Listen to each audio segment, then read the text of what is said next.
dari pemerintah dan tentu harus dikoordinasikan dengan Kementerian Keuangan dan juga dengan instansi-instansi terkait yang lainnya. Dan itu juga harus tentu saja melalui pemetaan dan pengkajian yang serius kan, karena guru ini kan kategorinya ada yang memang guru yang sudah ASN yang dia adalah PNS, ada juga ASN yang P3K, dan juga ada mereka guru-guru honorer baik yang mengajar di sekolah-sekolah negeri maupun yang mengajar di sekolah swasta. Jadi kompleksitasnya tidak sederhana, dan karena itu kita harus melihat masalah ini dengan sangat hati-hati, dengan sangat seksama sebelum kita mengambil kebijakan menyangkut kesejahteraan guru itu. Bu Muti, terkait dengan zonasi, kebijakan zonasi apakah dilanjutkan atau dievaluasi, Pak? Ini juga sesuatu yang semuanya harus kita kaji ya, semua harus kita kaji. Karena kan juga plus minus ya, banyak kebijakan yang dilaksanakan selalu ada pro dan kontra. Tapi tentu saja semuanya akan kita lihat secara keseluruhan, tidak secara tergesa-gesa. Karena itu saya dalam beberapa saat ini nanti akan minta masukan dari berbagai pihak, baik dari kalangan pemerintah daerah, dari masyarakat yang menyelenggarakan pendidikan, maupun dari rekan-rekan wartawan, teman-teman masyarakat bisa menyampaikan aspirasinya. Saya berusaha selama memimpin kementerian ini untuk menjadi menteri yang banyak mendengar. Saya kan selama ini banyak ceramah, jadi nanti saya banyak mendengar, tidak banyak ceramah. Dalam pendidikan ada wajib belajar 13 tahun. Nah, dengan ada pendidikan Kementerian Pendidikan Dasar Khusus itu tuh apa sih target dari pendidikan dasar kita? Jadi wajib belajar 13 tahun itu adalah komitmen kita untuk meningkatkan kualitas sumber daya manusia dan terutama adalah pendidikan usia dini. Jadi 13 tahunnya bukan menjadi kelas 13, tetapi prasekolah itu akan menjadi perhatian, dan itu juga yang memang menjadi fondasi untuk pendidikan di tanah air kita ini.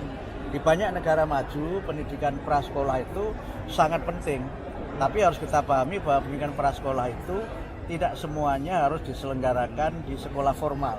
Kita kan punya lembaga pendidikan informal dan lembaga pendidikan non formal, sehingga kita mendorong untuk ada kemitraan strategis dengan masyarakat sebagai penyelenggara pendidikan. Ya, untuk wajib belajar kan 12 tahun nih. Sekarang ada di MK itu kan digugat bagaimana swasta juga semakin dihukum, dan wajib belajar berkualitas itulah yang sekarang ini sedang jadi tantangan kita. Karena Pak itu Prabowo punya pesan khusus? Tadi saya menyampaikan bahwa dalam kita melaksanakan program ini harus bergotong royong. Pemerintah tidak bisa bekerja sendirian tanpa dukungan masyarakat.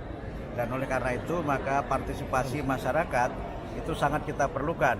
Saya berusaha untuk bagaimana dalam kesempatan ini menjadikan pendidikan ini sebagai gerakan pencerahan gerakan pencerdasan yang inklusif, partisipatif, dan juga adaptif. Yang dengan itu tentu saja kita mendorong partisipasi masyarakat dan juga prakarsa-prakarsa kreatif bagaimana agar pendidikan kita ini lebih maju, dirasakan manfaatnya oleh masyarakat. Dan satu hal yang saya kira menjadi komitmen kita juga menuntaskan kesempatan belajar, sehingga mereka yang selama ini tidak bisa melanjutkan pendidikan, bisa karena tempat tinggalnya, bisa karena keadaannya, bisa keadaan fisiknya, bisa juga karena faktor-faktor lain. Ini mudah-mudahan bisa kita layani semua, karena itu adalah kewajiban konstitusional pemerintah kepada masyarakat, karena setiap warga negara itu berhak untuk mendapatkan pendidikan yang bermutu. Terkait kurikulum Merdeka seperti apa? Kami juga harus mengkaji ya, ini kan masih baru kan, kurikulum ini kan masih baru, bahkan penerapannya walaupun sudah dinyatakan harus diterapkan semuanya kan juga dalam prakteknya juga belum semua satuan pendidikan dapat melaksanakan. Jadi kita lihatlah, kita tidak akan buru-buru mengambil kebijakan.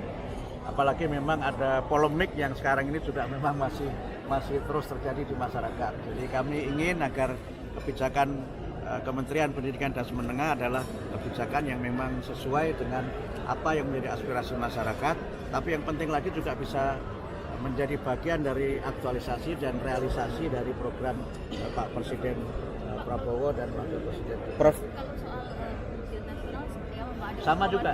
Jadi soal ujian nasional, soal zonasi, kurikulum merdeka, apalagi ya yang sekarang masih menjadi perdebatan, nanti kita lihat semuanya secara sangat seksama dan kami akan sangat berhati-hati.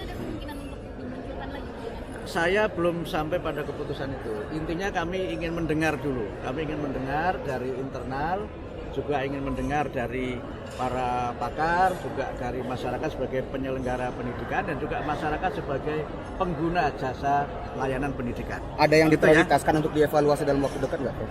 Belum. Kita harus mengkaji dulu karena kan ini sudah di akhir tahun anggaran ya.